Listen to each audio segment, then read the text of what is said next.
The marriage contract lay on the mahogany table like a death sentence.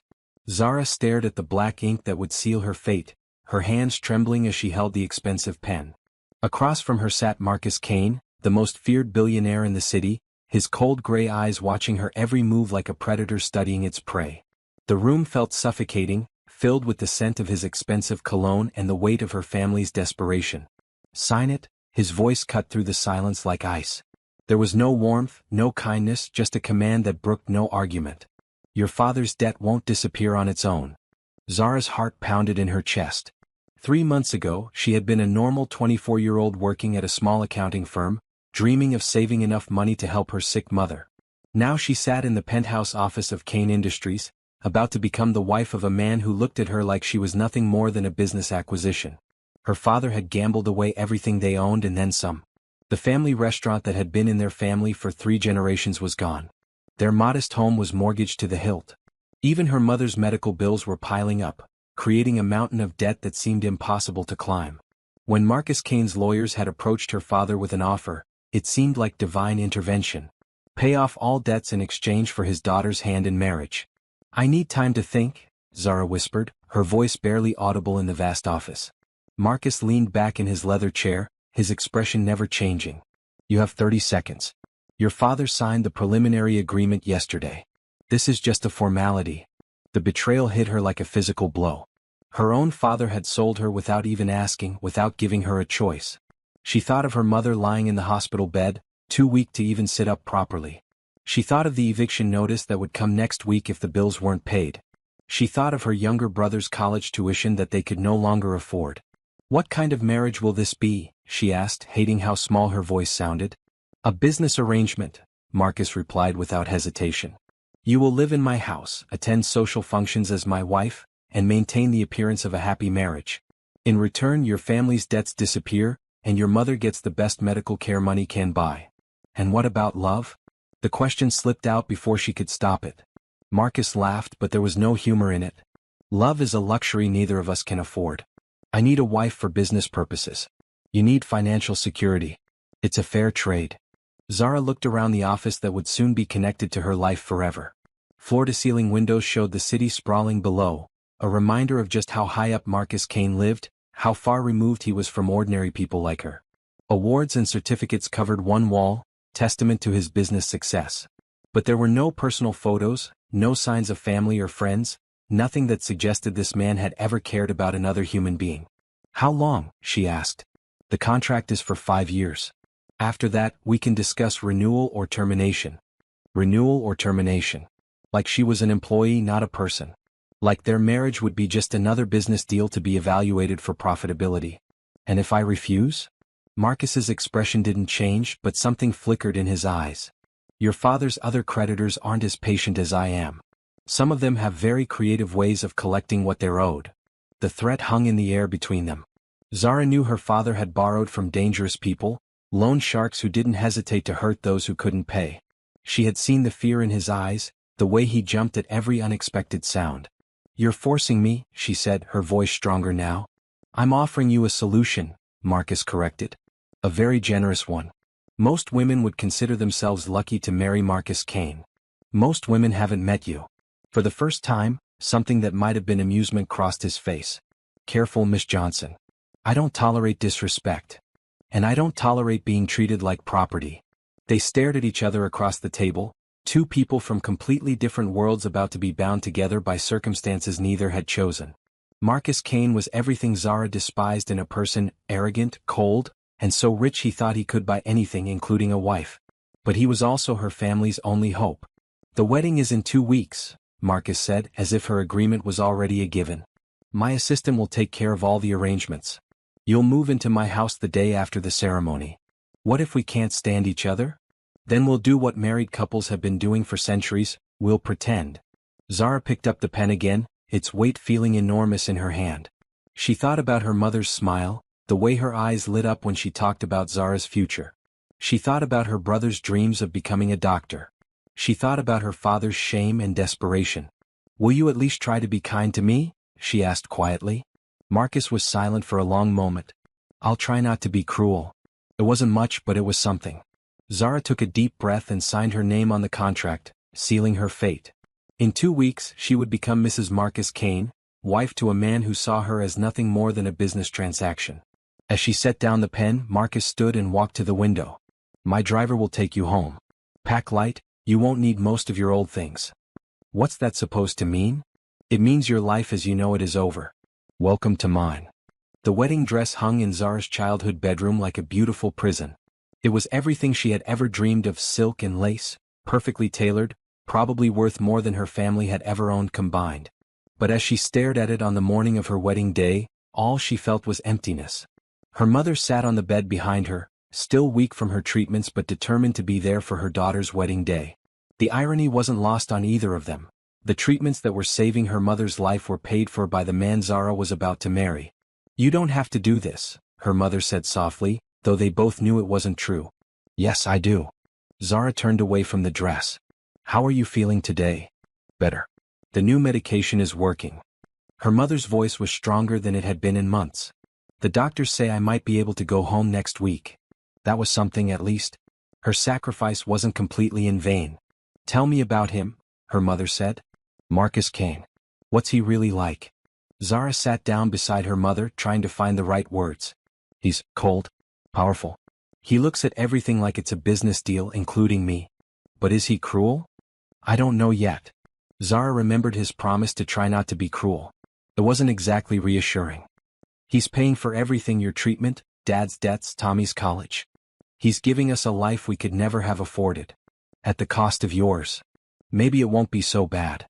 Zara tried to sound convincing. "Maybe we'll learn to get along." Her mother took her hand. "You're so much stronger than you know, Zara. Don't let him break that spirit of yours." 2 hours later, Zara stood at the back of the most expensive church in the city, her arm linked with her father's. The guilt in his eyes was almost unbearable.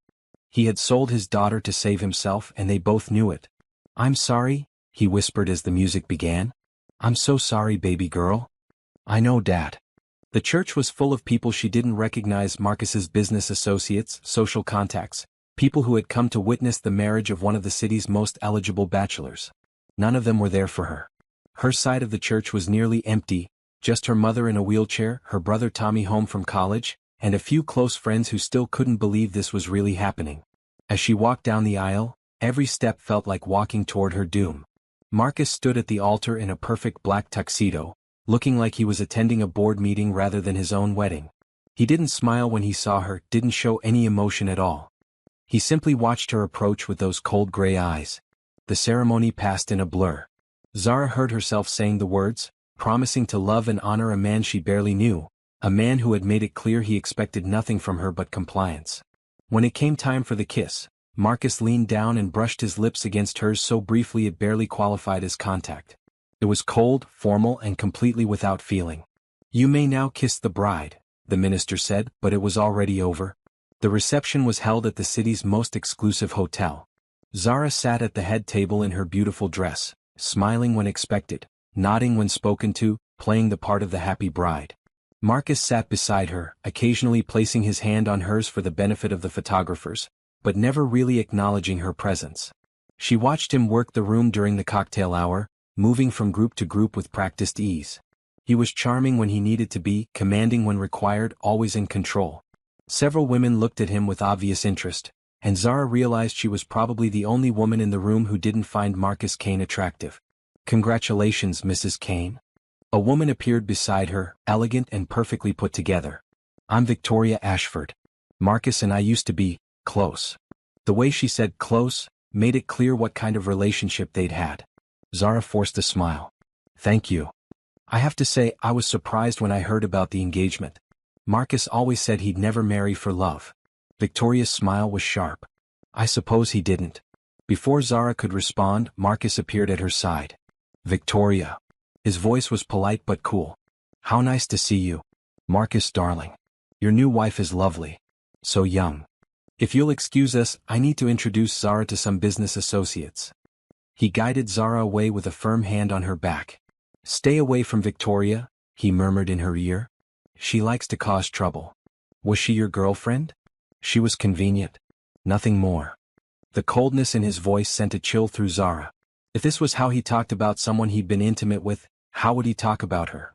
The rest of the evening passed in a series of introductions to people whose names she would never remember. Everyone was polite, but she could see the curiosity in their eyes. They all wanted to know why Marcus Kane had suddenly married a nobody from the wrong side of town. Finally, as the last guests were leaving, Marcus approached her. "It's time to go." "Go where?" "Home. Our home." Zara looked around for her family, but they had already left. Her mother needed to get back to the hospital, and her brother had a flight to catch back to school. She was truly alone now. Marcus's house was more like a mansion, set on 5 acres in the most exclusive part of the city. As they pulled through the gates, Zara felt like she was entering a different world. The driver opened her door and she stepped out onto perfectly manicured grounds. "Welcome to your new home," Marcus said, but there was no warmth in his voice. The house was beautiful in a cold, impersonal way. Everything was perfect, expensive, and utterly without personality. A housekeeper appeared to take Zara's things. "Mrs. Patterson will show you to your room," Marcus said. "I have some work to finish." "My room? Did you think we'd be sharing?" His laugh was harsh. "This is a business arrangement, remember? You have your space, I have mine." He walked away without another word, leaving Zara standing in the marble foyer of her new prison. Mrs. Patterson, a kind-faced woman in her 60s, led her upstairs to a bedroom that was larger than her family's entire apartment had been. "Mr. Kane had your things brought over," Mrs. Patterson said gently. "If you need anything at all, just ring." Alone in the beautiful room, Zara finally allowed herself to cry. She was married to a stranger, living in a house that felt like a museum, bound by a contract that treated her like property. This was her life now, and she had no idea how she was going to survive it. Outside her window, the city lights twinkled in the distance, a reminder of the world she had left behind. Tomorrow she would have to figure out how to be Mrs. Marcus Kane. Tonight she was just Zara Johnson, a girl who had given up everything to save her family. Zara woke up alone on her first morning as Mrs. Kane. The bed was massive and comfortable, but it felt empty and cold. Sunlight streamed through enormous windows, showing off a bedroom that was bigger than most people's apartments. Everything was perfect, the furniture, the artwork, the flowers that someone had arranged on the dresser, but it didn't feel like home. She found a silk robe hanging in the walk-in closet, another reminder that her life now belonged to someone else. Even her clothes had been chosen by Marcus's assistant. As she made her way downstairs, the house felt like a maze of perfect rooms that no one actually lived in. "Good morning, Mrs. Kane." Mrs. Patterson appeared with a warm smile. "Mr. Kane left for the office early. He asked me to give you this." She handed Zara an envelope with her name written on it in Marcus's precise handwriting. Inside was a credit card and a note. "For anything you need. Your allowance will be deposited monthly. The car and driver are at your disposal." An allowance? Like she was a child, not a wife. "Is there anything special you'd like for breakfast?" Mrs. Patterson asked gently. "Just coffee, please. I'm not very hungry." Mrs. Patterson led her to a breakfast room that overlooked a garden so perfect it looked fake. "Mr. Kane usually eats very early and works late. He's not home for dinner most nights." What did his life look like before me? Much the same, I'm afraid. Mr. Kane is a very driven man. His work is his life. Zara sipped her coffee and stared out at the garden. "Mrs. Patterson, can I ask you something?" "Of course, dear." "Have you worked for him long?" 5 years. "Since his father passed away." "What happened to his father?" Mrs. Patterson's expression grew careful. "That's not really my place to say, dear. Mr. Kane is a very private person." After breakfast, Zara explored the house. There were 15 rooms, including a library, a gym, a home theater, and an office that was clearly off-limits. But nowhere did she find any personal touches, any signs that Marcus Kane was more than just a business machine. The one exception was a locked room on the second floor. When she tried the handle, it wouldn't turn. She stood there for a moment, wondering what Marcus kept hidden away. "That room is not to be entered." Zara spun around to find Marcus standing at the end of the hallway. He was dressed in an expensive suit, his hair perfectly styled, looking like he had stepped out of a magazine. "I didn't know you were home. I forgot some papers." His eyes were cold as they fixed on the door she had been trying to open. "That room is private. You are not to go in there under any circumstances. I was just curious." Curiosity killed the cat. He moved past her to retrieve whatever he had come for, then paused. "How was your first night?" "Fine." "Good. I've arranged for you to meet with a personal shopper this afternoon. You'll need appropriate clothes for the functions we'll be attending. What kind of functions? Business dinners, charity events, social gatherings. Part of your job as my wife is to be seen at my side. My job? Yes. This is a business arrangement, remember? He left without another word, and Zara was alone again in the big empty house. The personal shopper arrived that afternoon with racks of expensive clothes. Zara stood still as the woman, whose name was Claudette, draped fabric against her and made notes on her tablet. Mr. Kane has excellent taste, Claudette said, holding up a midnight blue evening gown. He chose most of these pieces himself. He did. Oh yes. He was very specific about what he wanted. Classic, elegant, appropriate for a Kane Industries executive's wife. Even her wardrobe wasn't her own choice. Marcus had decided how she should look, how she should dress, how she should present herself to the world. That evening Marcus came home for dinner. It was the first time they had been alone together since the wedding, and the tension in the dining room was thick enough to cut. "How did your day go?" he asked, cutting into his steak with surgical precision. "Fine." The personal shopper came. "Good. We have a business dinner tomorrow night. Important clients. What am I supposed to do?" "Smile. Look beautiful. Don't say anything controversial." "Controversial like what?" "Like the fact that our marriage is a business arrangement." They ate in silence for a while. Zara watched Marcus carefully, trying to understand the man she had married. He was handsome, she supposed, in a cold, distant way. His dark hair was always perfectly styled, his clothes expensive and well-fitted.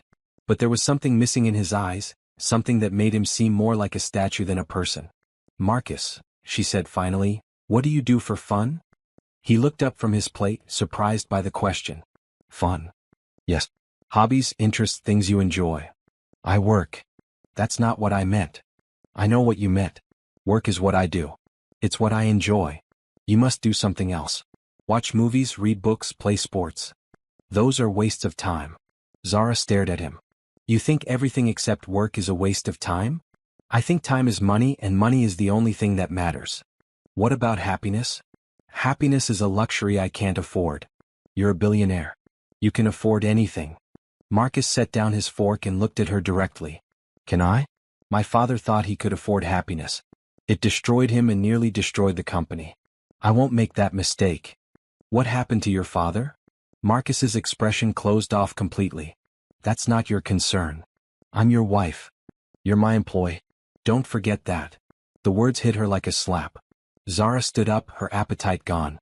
"Excuse me. Where are you going?" "To my room. Since I'm apparently just an employee, I don't think you need me for anything else tonight." She left him sitting alone at the long dining table, just as cold and isolated as the house around him. In her room, Zara called her mother. Hearing her voice made everything seem a little better. "How are you feeling today, Mom?" "Much better, sweetheart. The doctors are amazed at how well I'm responding to the treatment. They think I might be able to go home by the end of the week." "That's wonderful. How are things with your husband?" Zara looked around the beautiful, empty room. "It's an adjustment. Is he treating you well?" "He's not cruel," Zara said, remembering Marcus's promise. "He's just cold. Give it time, honey. Maybe he'll warm up to you." After she hung up, Zara stood at her window looking out at the city lights. Somewhere out there was her old life, her real life. But that life was gone now, and she had to find a way to make this new one work. She thought about the locked room and wondered what Marcus was hiding. She thought about his father and what had happened to destroy him. Most of all, she thought about the man she had married, who seemed to have no idea how to be human. Tomorrow night would be her first public appearance as Mrs. Kane. She would have to smile and play the part of the happy wife, pretending that her marriage was real. But as she prepared for bed in her luxurious prison, Zara couldn't help wondering if Marcus Kane was as trapped as she was, just in a different kind of cage. The business dinner was held at the city's most exclusive restaurant, the kind of place where reservations had to be made months in advance and where a single meal cost more than most people made in a week. Zara sat beside Marcus at a table full of important-looking people, wearing one of the dresses he had chosen for her, an elegant black number that made her feel like she was playing dress-up. "And this is my wife, Zara," Marcus said, introducing her to the table. His hand rested on her back, warm and possessive, but she could feel the tension in his fingers. "Lovely to meet you, Mrs. Kane," said Richard Blackwood, one of Marcus's biggest clients. I have to say, Marcus, you surprised us all with this sudden marriage. Sometimes you know when you've found the right person, Marcus replied smoothly, but Zara could hear the lie in his voice. How did you two meet? Asked Richard's wife, a woman dripping in diamonds and curiosity. Zara felt Marcus tense beside her. They had never discussed their story, never prepared for this obvious question. At a charity event, Zara said, thinking quickly. Marcus was giving a speech about helping families in need. How romantic, Mrs. Blackwood sighed. Love at first sight? Something like that, Marcus said, his hand tightening on Zara's back. The conversation moved on to business and Zara tried to follow along. Marcus and his associates spoke in numbers and deals that made her head spin. She smiled when appropriate, nodded when expected, and tried to ignore the way some of the men looked at her, like she was a prize Marcus had won. Excuse me, she said quietly to Marcus during a lull in conversation. I need to use the restroom. I'll come with you, said Mrs. Blackwood. Us ladies need to stick together. In the ladies' room, Mrs. Blackwood touched up her lipstick and studied Zara in the mirror. You know, dear, you're not what any of us expected. What do you mean? Marcus Kane dating anyone was shocking enough. But marrying someone so normal? It's quite the surprise. Zara felt heat rise in her cheeks. I'm sorry if I don't meet your expectations. Oh, don't take it wrong, dear. It's refreshing, actually. Marcus has always been so cold, so focused on business. Maybe you'll humanize him a bit. When they returned to the table, the men were deep in discussion about a new business deal. Zara listened as they talked about buying and selling companies like they were trading cards, making decisions that would affect thousands of people's lives without seeming to care about the human cost. What do you think, Mrs. Kane? Richard suddenly asked. Should we close the Detroit plant? All eyes turned to Zara. She could feel Marcus's warning glare, but she couldn't help herself. What would happen to the workers? They'd be laid off, of course, Richard said as if it was obvious. How many people? About 300. 300 families without income right before Christmas? Zara couldn't hide the shock in her voice. The table went quiet. Marcus's hand found her arm under the table, his grip tight enough to bruise. It's just business, dear, Mrs. Blackwood said gently. Sometimes difficult decisions have to be made. But these are people's lives. Zara, Marcus said, his voice carefully controlled, perhaps we should discuss this later. She looked at him and saw the warning in his eyes. She was supposed to smile and stay silent, not challenge his business practices. But the thought of 300 families losing their jobs made her stomach turn. Of course, she said quietly. I'm sorry. The rest of the dinner passed in uncomfortable silence. Zara barely touched her food, too upset to eat. When they finally left the restaurant, Marcus was quiet until they were in the car. What was that? He asked, his voice deadly calm. What was what? You questioning my business decisions in front of my most important client. I was just asking about the workers. You embarrassed me. I embarrassed you by caring about people? Marcus turned to face her fully. You embarrassed me by forgetting your place. You are my wife for appearances only. You are not my business partner, you are not my advisor, and you are certainly not my conscience. So I'm supposed to sit there and smile while you destroy people's lives? You're supposed to do what I pay you to do. The words hung between them like a wall. Zara turned to look out the window, watching the city pass by in a blur of lights. Those 300 people have families, she said quietly. Children. And I have shareholders. Don't you care at all? I care about profit. Everything else is sentiment. When they got home, Marcus disappeared into his office without another word. Zara went upstairs to her room and changed out of the expensive dress, hanging it carefully in the closet full of clothes that didn't feel like hers. She couldn't stop thinking about those 300 families. Tomorrow they would go to work not knowing that their jobs were about to disappear. Their children would wake up not knowing that Christmas might be very different this year. Around midnight, she heard Marcus coming upstairs. His footsteps paused outside her door, and for a moment she thought he might knock. Instead, she heard him continue down the hall to his own room. The next morning, Marcus was gone before she woke up. Mrs. Patterson brought her coffee and the morning paper, which had a small item about the dinner the night before. There was even a photo of her and Marcus, looking like the perfect couple. You look beautiful in the picture, Mrs. Patterson said kindly. Thank you. Zara stared at the photo. She looked happy, smiling up at Marcus like she adored him. It was amazing how convincing a lie could look. Mrs. Kane, may I say something? Of course. Mr. Kane is a good man, but he's forgotten how to show it. Don't give up on him. What makes you think he's good? Mrs. Patterson was quiet for a moment. He pays for my grandson's medical treatments. Has for 3 years, ever since my daughter lost her job. He told me never to mention it to anyone. Zara looked up in surprise. He does. And the night janitor's daughter, Mr. Kane, paid her college tuition. And when the cook's husband was laid off, Mr. Kane found him a better job at another company. He did all that? He helps people, Mrs. Kane. Quietly, without expecting thanks or recognition. But he won't let anyone see that side of him. After Mrs. Patterson left, Zara sat thinking about what she had learned. Maybe Marcus wasn't as cold as he seemed. Maybe there was more to him than the ruthless businessman he showed the world. That afternoon she made a decision. She took the credit card Marcus had given her and went shopping, not for clothes or jewelry but for information. She visited the library and spent hours researching Marcus Kane and his family. What she found shocked her. Marcus's father had been a successful businessman too, but he had made a series of bad decisions based on emotion rather than logic. He had trusted the wrong people, invested in failing companies out of sympathy, and nearly lost everything. The stress had killed him, leaving Marcus to rebuild the company from almost nothing. No wonder Marcus was so cold, so focused on profit over people. He had seen what happened when business decisions were made with the heart instead of the head. But that didn't make it right to ignore the human cost of his choices.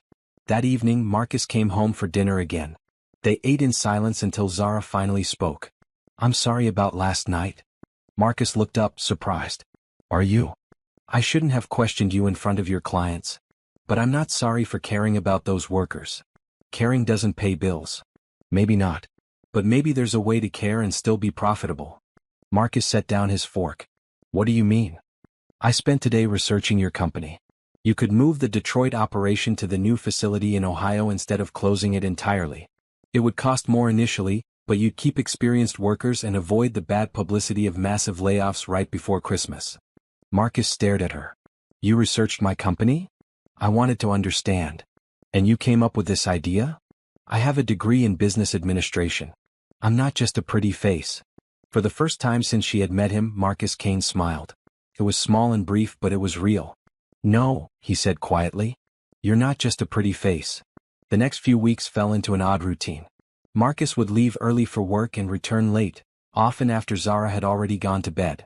They would attend social functions together, playing the part of the happy couple, but at home they lived like polite strangers sharing the same house.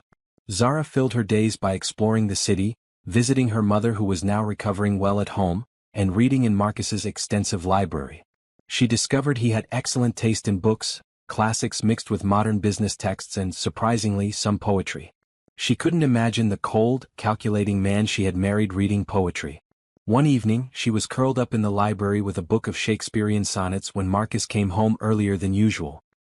He stopped in the doorway when he saw her, his tie loosened and his usually perfect hair slightly mussed. "You're in my chair," he said. Zara looked around at the leather chair she was sitting in. Unlike the rest of the house, this chair showed signs of use. The leather was worn soft in places, and there was a small table beside it with reading glasses and a bookmark. "I'm sorry." She started to get up. "Stay." The word came out sharper than he seemed to intend. "I mean, you can finish your chapter." "Are you sure?" Marcus nodded and moved to pour himself a drink from the bar cart in the corner. "What are you reading?" "Shakespeare's sonnets. I found it on your shelf." And I'm surprised. You don't seem like the poetry type." "There's a lot you don't know about me." "That's true. There's a lot you don't know about me either." Marcus sat down in the chair across from her, his drink in hand. "Such as?" "I used to write poetry in college. I even won a contest once." "What did you write about?" "Love mostly. Dreams. Things I wanted but couldn't have." They sat in comfortable silence for a while, the first time they had been in the same room without tension crackling between them. "Zara," Marcus said finally, "about the Detroit plant." "Yes. I looked into your suggestion. Moving the operation to Ohio instead of closing it. And? It could work.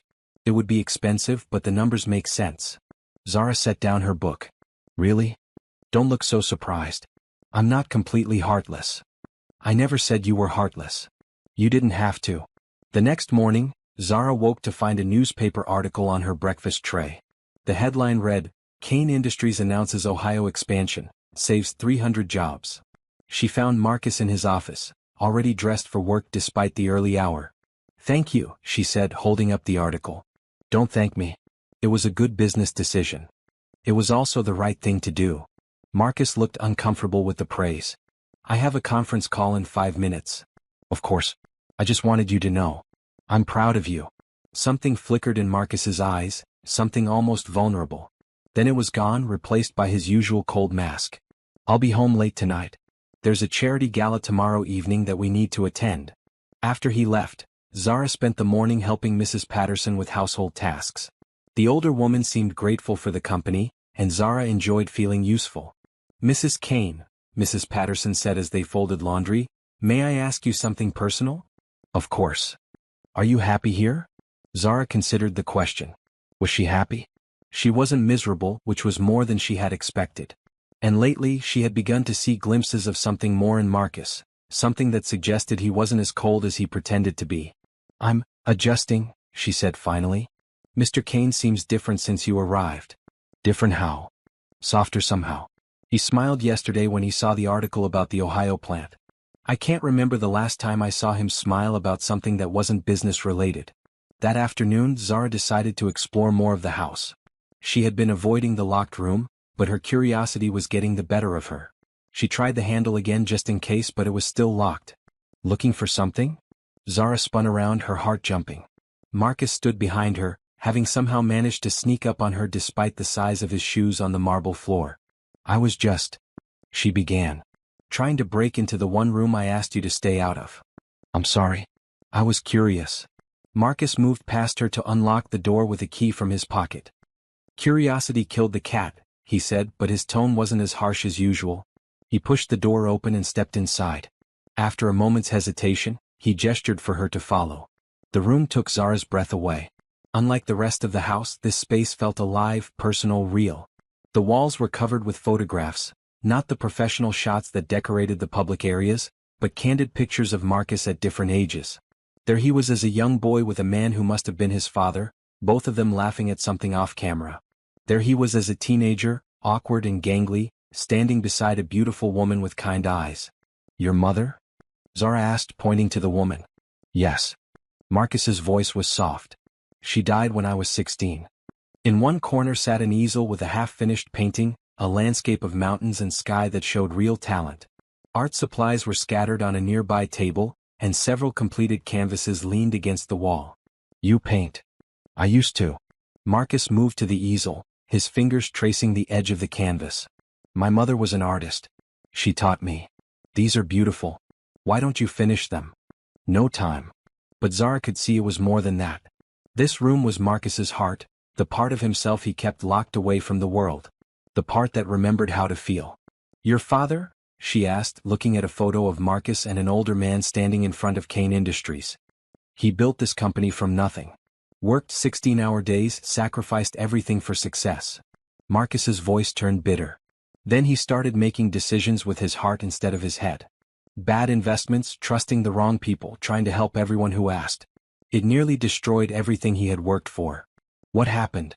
"Heart attack at 52. The stress killed him." Marcus turned away from the photos. "I had to rebuild everything. I swore I would never make his mistakes." "So you locked your heart away." "I locked away weakness." Zara moved closer to him, studying his face. For once, his mask had slipped completely. She could see the pain in his eyes, the loneliness he carried. "Caring about people isn't weakness, Marcus. It is if it destroys everything you've worked for. Or maybe it's what makes all the work worthwhile." They stood there in the quiet room, surrounded by memories of the man Marcus used to be before he decided that feelings were too dangerous. Zara understood now why he was so cold, why he treated everything like a business transaction. He was terrified of becoming his father. "Why did you show me this?" she asked. Marcus was quiet for a long moment. "I don't know." But Zara thought she did know. Despite his walls and his coldness, Marcus was starting to trust her. Maybe even starting to care about her, though he would never admit it. "We should go," Marcus said finally. "I have work to do." As they left the room, Marcus locked the door behind them. But something had changed between them. Zara had seen behind his mask and Marcus had let her. That night at dinner they talked more than they ever had before. Marcus asked about her family, her dreams before the marriage, what she wanted to do with her life. It wasn't much, but it was a start. I always wanted to help people, Zara said. Maybe work for a non-profit or start a foundation. What kind of foundation? Something to help families in crisis. Medical bills, job loss, that sort of thing. Marcus was quiet, cutting his food with careful precision. That's very idealistic. Is that bad? It's unusual. Most people want to help themselves first. Most people haven't had a family member almost die because they couldn't afford treatment. Marcus looked up at her, then really looked at her. Is that what happened to your mother? We couldn't afford the new treatment she needed. The insurance wouldn't cover it because it was experimental. We were going to lose her. Zara's voice caught slightly. That's why I married you. Not just for the debt, but to save her life. And now? Now she's recovering beautifully. The doctors say she'll make a full recovery. I'm glad. The simple words, spoken with genuine feeling, made Zara's heart skip. This was the man hidden behind all that ice, someone who could feel, who could care, who had once painted beautiful landscapes and laughed with his father. Marcus. Yes. Thank you. Not just for the medical bills, but for letting me see the real you today. Marcus set down his fork, his expression unreadable. The real me is dangerous, Zara. My father was a good man, a feeling man. Look what it got him. It got him a son who remembers him with love. It got him an early grave. Maybe. Or maybe he died knowing he had lived as a complete person, not just a business machine. Marcus stood up abruptly. I have calls to make.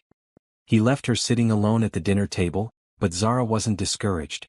She had seen the cracks in his armor, and she was beginning to understand the scared, lonely man hiding behind the ruthless businessman. Change would be slow, but it was possible. And for the first time since their wedding day, Zara felt a flicker of hope that their marriage might become something more than just a business arrangement. The charity gala was the social event of the season, held in the ballroom of the city's most luxurious hotel. Zara wore a stunning emerald green gown that Marcus had personally selected, and despite everything, she felt beautiful. More importantly, she felt like she belonged at Marcus's side. They moved through the crowd together, Marcus's hand resting lightly on her back as he introduced her to various important people.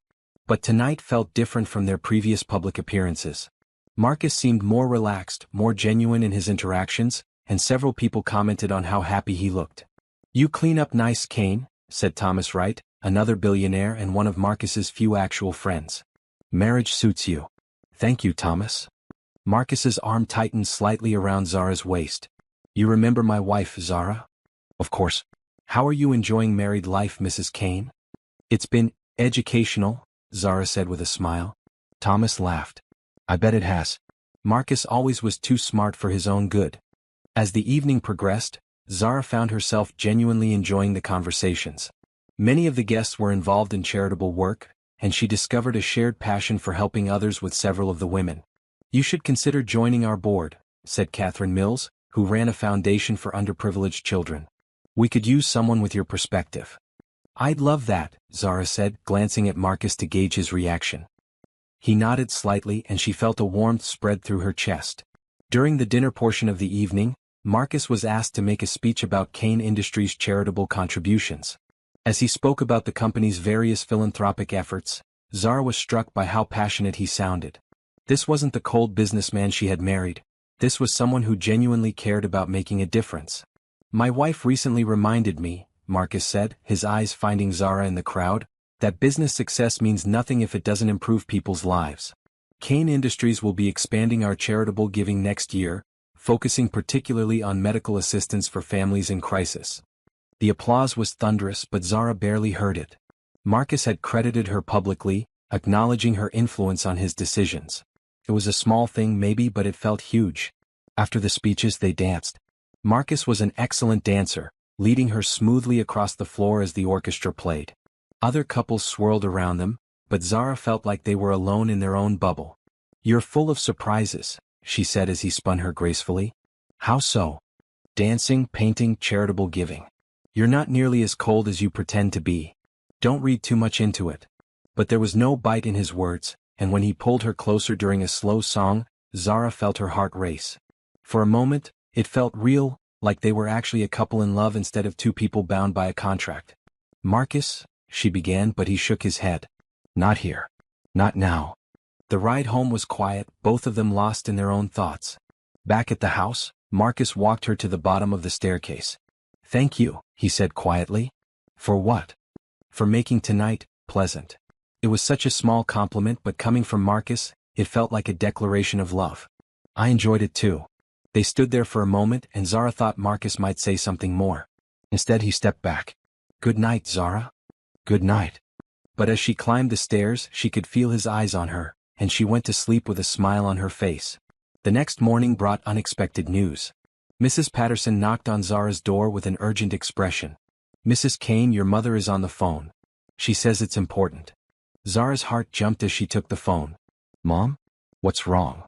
Nothing's wrong, sweetheart. Something wonderful has happened. The doctors want to use my case in a medical journal. Apparently, my recovery has been so remarkable that they want to study it to help other patients. That's amazing. They said the early intervention made all the difference. If we had waited even another month. Her mother's voice trailed off, but Zara understood. If Marcus hadn't paid for the treatment, her mother would have died. After hanging up, Zara sat on her bed thinking about how much her life had changed. 6 months ago, she had been facing the loss of her mother, the destruction of her family, and a future with no hope. Now her mother was not only alive but helping other patients, her father's debts were paid, and her brother was excelling in college. All because of Marcus. She found him in his office, already deep in work despite the early hour. My mother called, she said from the doorway. Marcus looked up, immediately alert. Is she all right? She's more than all right. The doctors want to publish her case study. Her recovery has been so successful that it might help other patients. Something soft crossed Marcus's face. I'm glad. You saved her life. I paid for treatment. The doctors saved her life. Treatment she couldn't afford without you. Marcus turned back to his computer. It was part of our arrangement. No, it wasn't. Zara stepped into the office. You could have paid for basic treatment, enough to fulfill your obligation. Instead, you got her the best doctors, the most advanced treatment available. You went above and beyond what our contract required. I don't know what you want me to say. I want you to admit that you care. Marcus's hands stilled on the keyboard. Caring is dangerous. So is not caring. He looked at her then, and she could see the war going on behind his eyes, the man he was fighting against the man he thought he had to be. I have work to do, he said finally. But as Zara left his office, she heard him pick up the phone. Get me Dr. Williams at the medical center, he said to his assistant. I want a full report on Mrs. Johnson's condition and prognosis. He cared. He could deny it all he wanted, but Marcus Kane cared about her mother, cared about her, maybe even cared about their marriage becoming something real. That afternoon, Zara made a decision. She called Catherine Mills and accepted the position on the Children's Foundation board. Then she called a real estate agent about finding office space for her own foundation, the one she had dreamed about starting. When Marcus came home that evening, she was waiting for him with dinner already served and a bottle of his favorite wine open. What's the occasion? He asked suspiciously. I have news. I accepted a position on Catherine Mills' foundation board. Good. You'll be excellent at it. And I'm starting my own foundation. 4 families facing medical crises. Marcus sat down slowly. That's a big undertaking. I know. But I have experience now, my own family's crisis, and I've learned a lot about how the system works. And funding? I have some ideas. Corporate sponsorships, fundraising events, maybe some personal investors who believe in the cause. Marcus was quiet for a long moment. What would you call it? The Hope Foundation. Because that's what families need most when they're facing the impossible. The Hope Foundation, Marcus repeated. I like it. Really? Really? He reached for his wine glass. Kane Industries would be interested in being a founding sponsor. Zara's heart skipped. You would do that? It's a good cause. And a sound investment. But Zara could see in his eyes that it was more than that. It was Marcus's way of supporting her dreams without having to admit he cared about her happiness. Thank you, she said quietly. Don't thank me yet. Wait until you see how much paperwork is involved in starting a nonprofit. They spent the rest of dinner talking about her plans, Marcus offering advice and connections with his usual business acumen. But underneath the practical discussion, Zara could feel something shifting between them. They were becoming partners not just in name but in reality. As they said goodnight at the bottom of the stairs, Marcus hesitated. Zara? Yes. Your foundation, it's going to help a lot of people. I hope so. Your mother would be proud. The words were simple but they meant everything. Marcus was learning to see beyond profit margins and stock prices. He was learning to value the things that couldn't be measured in dollars. Marcus. Yes. You would make your parents proud too. For a moment, his carefully controlled mask slipped completely, and Zara saw the lonely, scared boy he had once been. Then it was back in place, but the crack remained. They were both changing, both learning to trust again. It was slow and sometimes painful, but it was real. And for the first time since their wedding day, Zara began to believe that their marriage might have a chance at becoming something beautiful. 2 months later, Zara's foundation was officially launched with a gala that rivaled any social event the city had seen. Marcus had insisted on making it a major affair, using his connections to ensure the guest list included the city's most influential philanthropists and business leaders. Zara stood at the podium in a flowing silver gown, looking out at the crowd of people who had come to support her cause. 6 months ago, she had been a nobody with impossible dreams. Tonight, she was Mrs. Marcus Kane, founder of the Hope Foundation, addressing some of the most powerful people in the city. When my mother was diagnosed with a rare form of cancer, she began, we were told that the treatment she needed would cost more than our family could ever afford. We faced an impossible choice: watch someone we loved die, or lose everything trying to save her.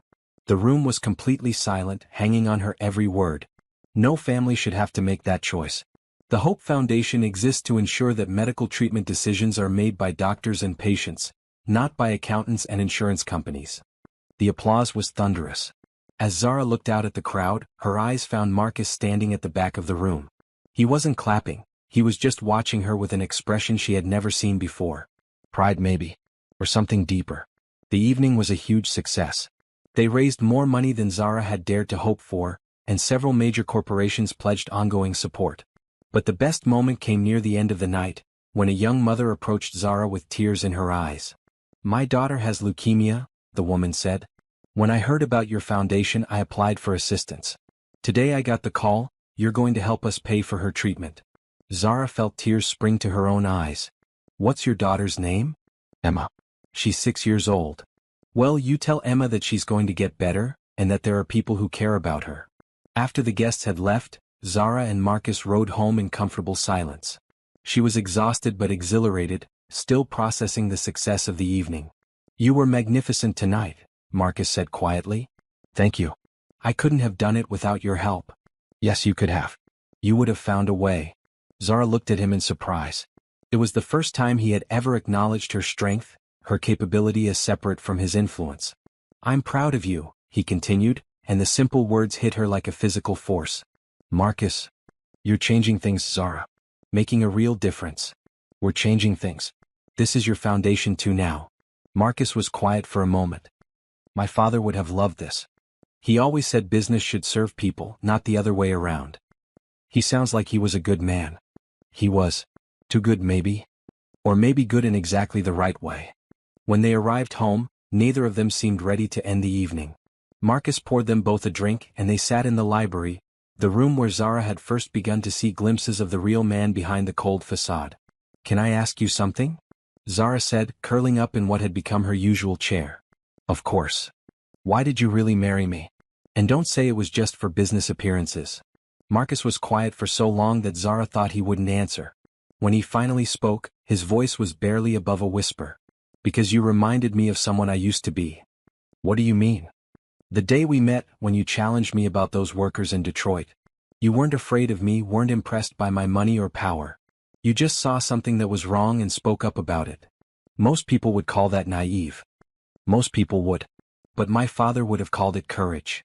They sat in silence, the weight of his admission hanging between them. Zara could see the internal struggle playing out on Marcus's face. The man he was fighting against the man he thought he had to be. What happened to change you? She asked gently. Life. Reality. The discovery that good intentions don't pay bills or save companies. But they can save people. Can they? My father died trying to save everyone else. His kindness killed him. His kindness also created you. The real you, the one who paints landscapes and helps his employees' families and marries strange women to save their mothers. Marcus looked at her sharply. Is that what you think this is? Isn't it? He stood up abruptly, pacing to the window. You don't understand the position I'm in, Zara. I have thousands of employees depending on me, shareholders who trust me with their investments, contracts worth billions of dollars. I can't afford to make emotional decisions. But you can afford to make human ones. They're the same thing. No, they're not. Being human means caring about people while still being responsible. It means finding ways to be profitable and ethical. It means remembering that behind every decision are real people with real lives. Marcus turned to face her. And what if caring too much destroys everything I've built? What if not caring enough destroys the only things that really matter? They stared at each other across the room, two people who had started as strangers but were becoming something more complicated. Something real.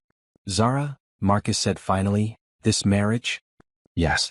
It's becoming something I didn't expect. What did you expect? A business arrangement. Nothing more. And now? Marcus moved closer to her chair, his eyes intense. Now I don't know what it is. Zara's heart was racing. They were on the edge of something, teetering between the safe distance they had maintained and something deeper, more dangerous. Maybe, she said quietly, that's okay. Maybe not everything has to be defined and categorized. I don't know how to do this, Marcus admitted. I don't know how to be married to someone you what? Someone I care about. The words hung in the air between them, the first real admission of feeling Marcus had made. Zara stood up, closing the distance between them. You don't have to know how, she said. We can figure it out together. For a moment she thought he might kiss her.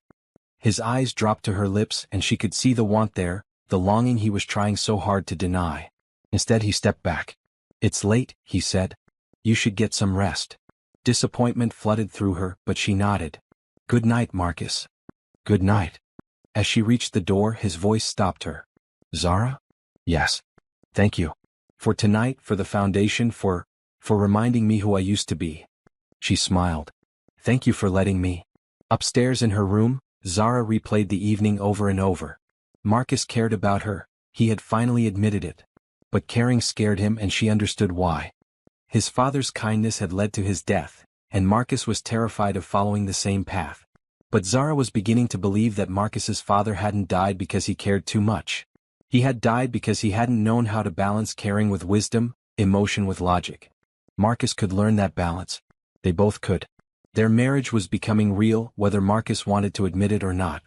And despite all the obstacles, all the walls he had built around his heart, Zara was falling in love with her husband. The question was, would he let her love him back? The crisis came on a Tuesday morning in March. Zara was in her new office at the Hope Foundation, reviewing applications for assistance, when her phone rang. Marcus's name appeared on the screen, but it wasn't Marcus's voice she heard. Mrs. Kane? This is David Chin, Mr. Kane's assistant. There's been an accident. The world seemed to tilt on its axis. What kind of accident? Mr. Kane collapsed at the office. He's been taken to St. Mary's Hospital. The doctors are with him now. Zara was moving before she finished processing the words, grabbing her purse and running for the elevator. The drive to the hospital passed in a blur of traffic and terror. She kept thinking about their conversation the night before, how Marcus had seemed more tired than usual, how he had rubbed his chest when he thought she wasn't looking. At the hospital, she found David pacing in the waiting room, his usually perfect composure cracked with worry. What happened? She demanded. He was in a meeting with the board. Just stood up to write something on the whiteboard and collapsed. The paramedic said it was his heart. Zara sank into a chair, her legs suddenly unable to support her. Marcus's heart. Just like his father. Mrs. Kane? A doctor in scrubs appeared beside her. I'm Dr. Rodriguez. Your husband is stable, but I need to talk to you about his condition. They moved to a private consultation room, where Dr. Rodriguez explained that Marcus had suffered a mild heart attack brought on by stress and exhaustion. He would recover, but changes needed to be made. Has your husband been under unusual stress lately? The doctor asked. Zara almost laughed. Marcus lived under unusual stress every day. It was his normal state of being. He works very long hours, she said. He doesn't sleep much, doesn't eat regularly. He carries the weight of his entire company on his shoulders. Well, that needs to change. The heart attack was a warning. If he continues at this pace, the next one could be fatal. Fatal. The word hit Zara like a physical blow. She couldn't lose Marcus, not now, not when they were finally beginning to understand each other. Can I see him? Marcus was awake when she entered his room, looking pale and somehow smaller in the hospital bed. Monitors beeped around him and N4 line ran into his arm. But his eyes were alert and focused on her face as she approached. You came, he said quietly. Of course I came. You're my husband. In name only. No. Zara took his hand, surprised by how cold it felt. Not anymore. Marcus looked at their joined hands. The doctor says I need to reduce stress. Then that's what you'll do. It's not that simple, Zara. I have responsibilities. You have one responsibility right now, getting better. The company will survive without you for a few weeks. You have excellent people working for you. Marcus tried to sit up, wincing with the effort. You don't understand. My father had a heart attack too. It was the beginning of the end for him. You're not your father. Aren't I? He worked himself to death trying to save everyone. Now I'm doing the same thing. Zara squeezed his hand tighter. Your father didn't have someone to make him slow down. You do. You? Me? For the first time since she had known him, Marcus looked vulnerable, uncertain. I don't know how to not work. It's all I've done for the past 10 years. Then it's time to learn something new. The doctor insisted on keeping Marcus in the hospital for 3 days. Zara barely left his side, sleeping in the uncomfortable chair beside his bed and eating cafeteria food. She handled his phone calls, filtered his emails, and firmly told anyone who tried to discuss business that Mr. Kane was not available. You know, Marcus said on the second day, you're remarkably good at being scary when you want to be. I learned from the best. Who? You. Marcus actually smiled at that. It was weak, but it was real. On the third day, Thomas Wright came to visit. He stood at the foot of Marcus's bed, his usual jovial demeanor replaced by genuine concern. You scared us, you know, Thomas said. When David called and said you'd collapsed. I'm fine. No, you're not. And that's okay. You don't always have to be the strongest person in the room, Marcus. Marcus looked uncomfortable with the sentiment. The company is in excellent hands. Your management team has been running things beautifully. Turns out you trained them well. Really? Really? The world didn't end because Marcus Kane took a few days off. After Thomas left, Marcus was quiet for a long time. Zara could practically see him processing the idea that he wasn't indispensable, that the company could function without his constant oversight. It's scary, he said finally. What is? Not being needed. Oh, you're needed, Zara said firmly. Just not in the way you think. What do you mean? You're needed as a leader, not a micromanager. You're needed as a husband, not just a provider. You're needed as a person, not just a business machine. Marcus turned to look at her fully. When did you become so wise? About the same time you became so stubborn. The drive home from the hospital was quiet. Marcus sat in the passenger seat, the first time Zara had ever seen him not driving, and stared out the window at the city passing by. It looks different from this angle, he said. What does? Everything. The city, the buildings, the people. When you're not rushing from one meeting to the next, you actually notice things. At home, Mrs. Patterson had prepared Marcus's favorite dinner and fussed over him like a concerned grandmother. It was clear that everyone who worked for Marcus cared about him far more than he realized. That evening, they sat in the library again, but this time Marcus was in pajamas and a robe instead of his usual expensive suit. The casual clothes made him look younger, more approachable. Zara, he said, I need to tell you something. Okay. When I was lying in that hospital bed, all I could think about was how I might die without ever really living. What do you mean? I mean I've spent the last 10 years existing, not living. Working, making money, building an empire, but never actually enjoying any of it. And now? Marcus looked at her with an expression she had never seen before, open, vulnerable, real. Now I want to try something different. Such as? I want to try being married to you. Really married. Not just a business arrangement, but a real partnership. Zara's heart stopped. Marcus, I know it's not what we agreed to. I know you didn't sign up for a real marriage. But I can't pretend anymore that this is just business. You don't have to pretend. What does that mean? Zara took a deep breath. It means I stopped thinking of this as a business arrangement months ago. It means I've been falling in love with you, and I was terrified you'd never feel the same way. Marcus stared at her. You love me? I love you. Even though I'm cold and arrogant and impossible? You're not impossible. Cold and arrogant maybe, but not impossible. Marcus laughed, and the sound was different from any laugh she had heard from him before. It was warm, genuine, free. I love you too, he said quietly. I think I have for a while, but I was too scared to admit it. What were you scared of? Of being my father. Of caring so much that I lost everything. And now? Now I realize that not caring is what almost cost me everything. Marcus stood up and crossed to her chair, kneeling beside it so they were at eye level. Zara Kane, he said, will you marry me? For real this time? We're already married. Not like this. Not with love. Zara felt tears spring to her eyes. Yes, she whispered. Yes, I'll marry you for real. When Marcus kissed her, it was nothing like their cold, formal wedding kiss. This was warm and gentle and full of promise. This was the beginning of their real marriage, their real life together. As they held each other in the quiet library, surrounded by books and memories and the ghosts of who they used to be, Zara realized that sometimes the best things in life came from the most unexpected places. She had married Marcus Kane to save her family. Instead, she had saved herself and maybe saved him too. 6 months later, Marcus was a different man. The heart attack had been a wake-up call that changed everything about how he approached life and business.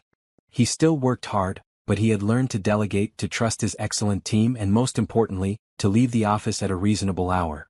Zara found him in his art room, the formerly locked room that had become his retreat, working on a new painting. This one was different from the landscapes he usually painted. This one showed a woman in a garden, her face turned toward the sun, and Zara recognized herself. Is that supposed to be me? She asked, wrapping her arms around him from behind. Maybe. Marcus leaned back against her. Do you like it? I love it. But I think you made me prettier than I really am. Impossible. Zara kissed the top of his head, breathing in the scent of paint and the cologne he wore. How was your day? Good. We finished the negotiations for the community center project. The community center was one of several new initiatives Marcus had started since his heart attack. Kane Industries was now as known for its charitable work as for its business success, and Marcus had discovered that helping people was far more satisfying than simply making money. And? Zara prompted. And we're going to build 5 centers instead of 3. Thomas convinced me that if we're going to make a difference, we might as well make a big one. I'm proud of you. Even though it's going to cost us millions? Especially because it's going to cost us millions. Marcus set down his brush and turned in her arms. Have I told you today that I love you? Only about 6 times. Make it 7. I love you, Zara Kane. I love you too. Their second wedding, their real wedding, had been small and intimate, held in the garden behind their house with only family and close friends present. Marcus had written his own vows, promising to love Zara not just in good times but in difficult ones, not just when she was convenient but when she challenged him to be better. Zara's vows had been simpler. She promised to love all of him, including the parts he tried to hide, and to never let him forget that he was more than just his work. I have news, Zara said now, settling onto the small couch Marcus had added to the art room. Good news or bad news? Good news. The Hope Foundation got approval for our new program. The one for families with special needs children? That's the one. We'll be able to help 50 families in the first year. Marcus smiled, the genuine smile that still made Zara's heart skip. That's wonderful. Your parents would be so proud. Zara's mother had made a full recovery and had become one of the foundation's most dedicated volunteers. Her father had found work at one of Marcus's companies and was slowly rebuilding his self-respect. Even her brother Tommy had gotten involved, organizing fundraising events at his college. Speaking of parents, Zara said, your mother-in-law called today. What did my mother-in-law want? She wants to know when you're going to give her grandchildren. Marcus nearly dropped his paintbrush. She asked you that? She did. And I told her that was between you and me. Good answer. Marcus set his brush aside and pulled Zara onto his lap. What did you tell her when she pressed for details? Who says she pressed for details? Because I know your mother. Zara laughed. She may have mentioned that she's not getting any younger and that she'd like to spoil some grandchildren while she still can. And what do you think about that? It was a question they had been dancing around for months. Their marriage had become real and beautiful, but they had never talked about the future beyond their current happiness. I think, Zara said carefully, that someday I'd like to have children with you. Not because your company needs an heir or because it's expected, but because I love you and I think you'd be an amazing father. Marcus was quiet for a moment, his arms tightening around her. I never thought I wanted children. And now? Now I can't stop thinking about a little girl with your eyes and your stubborn streak. Just one? Maybe 2. A boy and a girl. The boy would have your determination and your secretly soft heart. Secretly soft? Don't even try to deny it. You're the man who personally delivers Christmas presents to your employees' children and pretends it's a company policy. Marcus had the grace to look embarrassed. How did you find out about that? Mrs. Patterson may have mentioned it. along with the college scholarships you fund and the medical bills you pay and the families you help through shell companies so no one knows it's you. I don't know what you're talking about. Marcus Kane, you are the most secretly generous man I've ever met, and I love you for it. I'm not generous. I'm practical. Happy employees are productive employees. Keep telling yourself that. They sat in comfortable silence, both lost in thoughts of possible futures. Children running through the halls of their big house, filling it with laughter and chaos. Family dinners where conversation was about school projects and soccer games instead of business deals. A legacy built on love instead of just money. Zara, Marcus said finally, when you married me, did you ever think it would turn out like this? Honestly, I thought I was sacrificing my life to save my family. I never imagined I could be this happy. Even though I was terrible to you in the beginning? You weren't terrible. You were scared and hurt and trying to protect yourself. I understood that. How? Because I was scared too.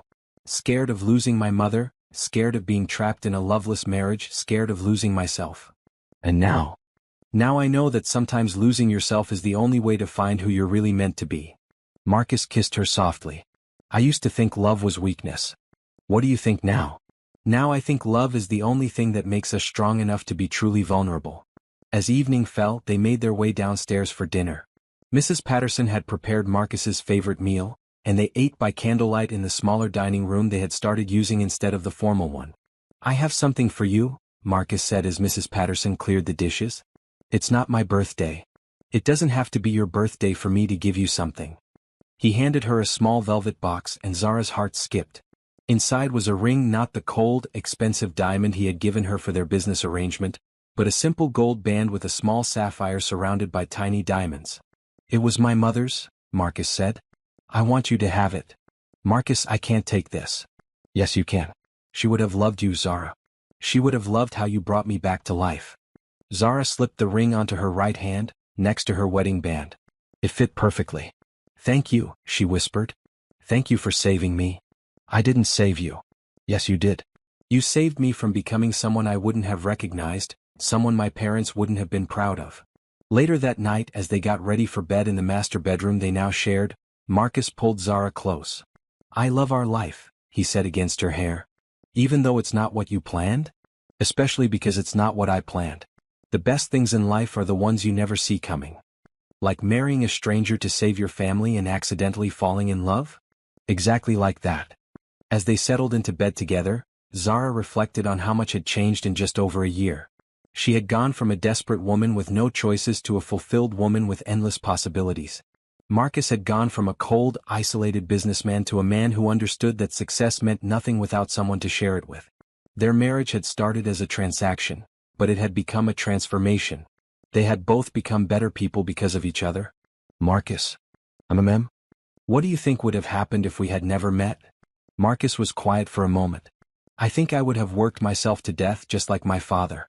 I would have been successful and miserable and completely alone. And I would have lost my mother and spent the rest of my life wishing I could have done more to save her. Instead, we saved each other. We did. As sleep began to claim them, Marcus's voice came soft in the darkness.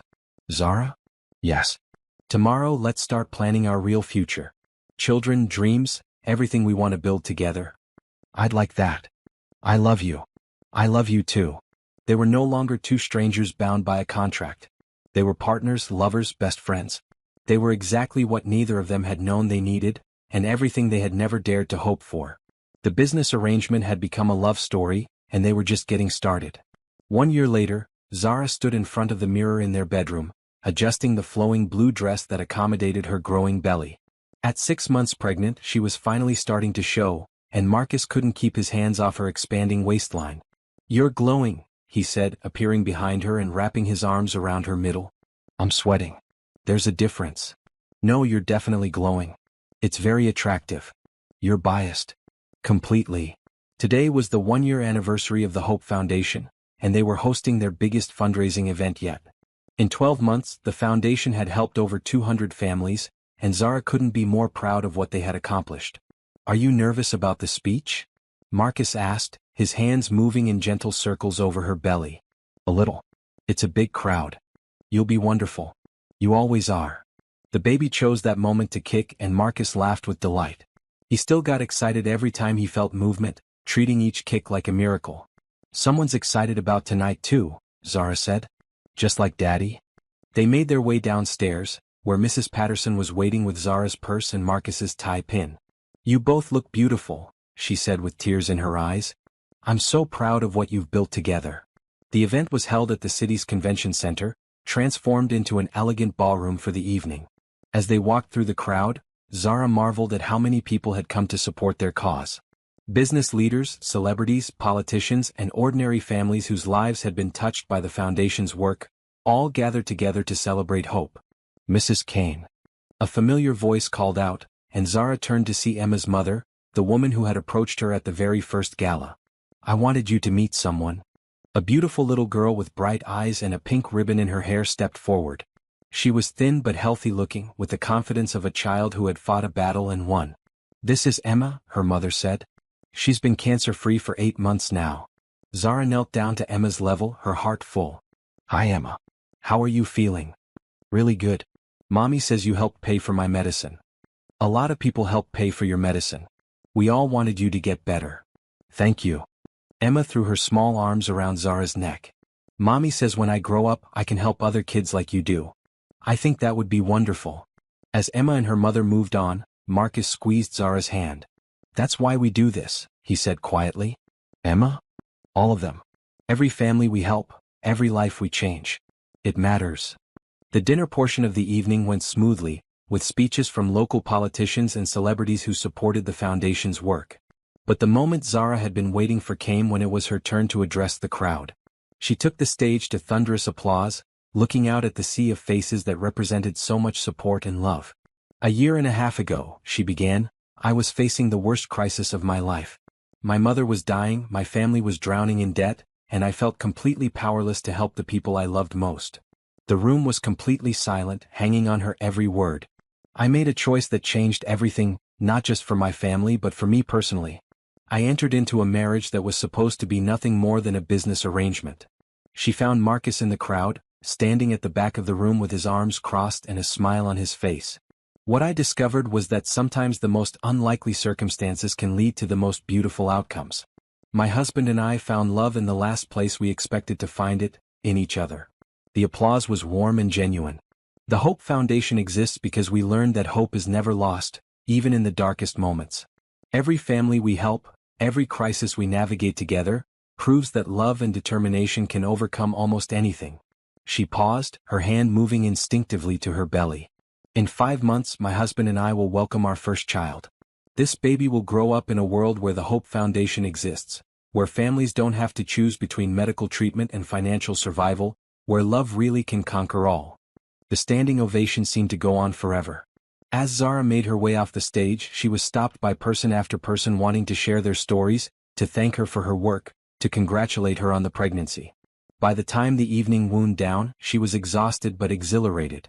Marcus found her sitting in a quiet corner, rubbing her feet and watching the last of the guests mingle. "How are you feeling?" he asked, settling beside her. "Tired but happy. Really, really happy." The speech was perfect. "I meant every word." "I know you did." They sat in comfortable silence, watching their friends and colleagues celebrate another successful year of the foundation.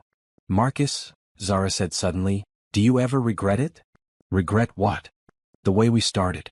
The business arrangement, the contract, all of it." Marcus considered the question seriously. "You know what I regret?" "What?" "I regret that I was too scared to fall in love with you sooner. I regret all the time we wasted pretending we didn't care about each other." "But not the beginning?" "No. The beginning brought us together. However it happened, whatever the reasons, we found each other. That's all that matters." As they prepared to leave, Thomas Wright approached them with a grin. "So," he said, "any thoughts on names for the baby?" "We're keeping that a secret," Zara said. "Come on, not even a hint?" Marcus and Zara exchanged a look. They had been discussing names for weeks, and had finally settled on 2 possibilities. "If it's a girl," Marcus said, "we're thinking about Hope." "Hope Kane," Thomas said, trying it out. "I like it." "And if it's a boy?" "Daniel," Zara said quietly. "After Marcus's father." Marcus's eyes grew suspiciously bright. They had talked about honoring his father, whose kindness and generosity had shaped the man Marcus had become, even if it had taken him a while to embrace those qualities. Daniel Kane, Thomas said with approval. Both beautiful names. The drive home was quiet, both of them processing the success of the evening and the magnitude of what they had built together. The Hope Foundation had become more than either of them had imagined, touching hundreds of lives and creating a legacy that would continue long after they were gone. At home, they sat in the garden behind their house, the same garden where they had held their real wedding ceremony. The night was warm and clear, with stars visible despite the city lights. "I have something for you," Marcus said, pulling a small wrapped package from his jacket pocket. "Another gift? You spoil me. Open it." Inside was a leather-bound journal, beautiful and clearly expensive. But what made it special was the inscription on the first page, written in Marcus's careful handwriting. "For Zara, to record the story of our love, so our children will know how their parents found each other against all odds. With all my love, Marcus." "It's beautiful," Zara whispered. "I thought you could write down everything, how we met, how we fell in love, how we built this life together. Someday our kids will want to know how their parents' love story began. With a business contract and two people who were too scared to admit they needed each other. The best love stories always start with the most unlikely circumstances." Zara opened the journal to the first blank page and wrote, "Once upon a time, a desperate woman made a deal with a cold-hearted billionaire.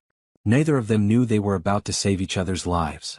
As they sat together under the stars, Marcus's hand resting on Zara's belly and her head on his shoulder, they both understood that their story was far from over. They had years ahead of them to build their family, expand their foundation, and continue discovering new depths to their love." The baby kicked again and they both laughed. "I think someone approves of the story so far," Marcus said. "Just wait until they hear the rest of it." "What happens in the rest of it?" Zara smiled, thinking of all the adventures still ahead of them, raising children, growing old together, continuing to change the world one family at a time. "The rest of it," she said, "is the best part. Because that's where we live happily ever after." Marcus kissed the top of her head, breathing in the scent of her hair and the promise of their future together. "Forever and always," he murmured. "Forever and always." And in the garden where they had promised to love each other for real, surrounded by the life they had built from the ashes of their separate fears, Marcus and Zara Kane held each other close and dreamed of all the tomorrows still to come. Their love story had begun with a contract, but it would end only when their hearts stopped beating. And even then, it would live on in their children, their foundation, and all the lives they had touched together. Some business arrangements, it turned out, were worth more than all the money in the world.